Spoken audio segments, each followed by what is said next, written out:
Welcome to the CRMBC video series. Today I am sitting here with Mike McDonough, who is the author of The Employer's Guide to Workers' Compensation.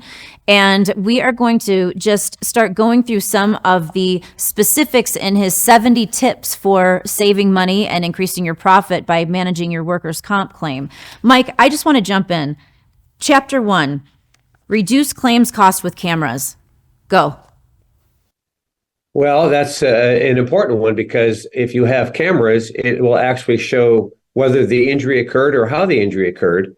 If you don't have cameras, an employee says they fell down the hallway or they slipped and fell, there's nothing on film. There's nothing to dispute. So we've seen in cases by having cameras that the injury didn't occur at the time they said it did. And so we were able to reduce that claim or close it out for nothing. So cameras can actually reduce the amount of the claims cost dramatically.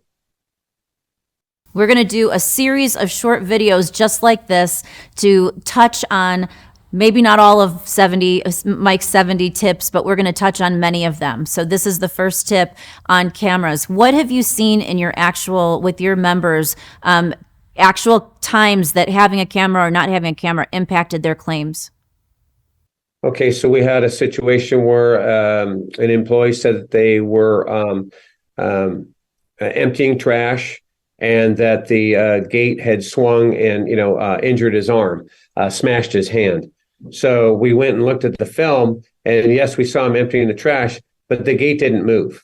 Nothing had happened. So he had gone to the emergency room. And we come to find out that he had gotten in a fight the day before, and that he had punched a wall, and his hand was swollen before he even came to work.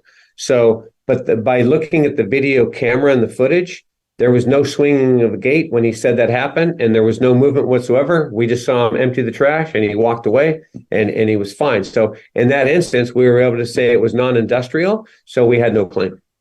And that's a huge deal when a business owner is considering the cost of the camera and the cost of the installation versus the cost that they're going to spend on a claim that they could otherwise defend. Yeah, and nowadays you can get them at Costco inexpensive. They're on a cloud. You just have to understand the time frame of those cameras because some erase within 10 days, some erase within 30 days. So the most important thing is that when that injury occurs is go right to your camera, and then you can start the documentation. And so if you see that the injury didn't occur, you already know that something is up. There's a red flag. So when you report it, you let the TPA know or your insurance company that, hey, this occurred, but we have it on film that they didn't fall where they say they did. And so now we've got a red flag already starting out. So we're already controlling that claim from a suspicious standpoint versus having an unknown and not knowing what to do and accepting the injury and ending up paying for something that not necessarily is owned by that owner that could have happened somewhere else or working for another employer. Excellent. Thank you so much. We'll see you again in the next video. Thank you, Cam.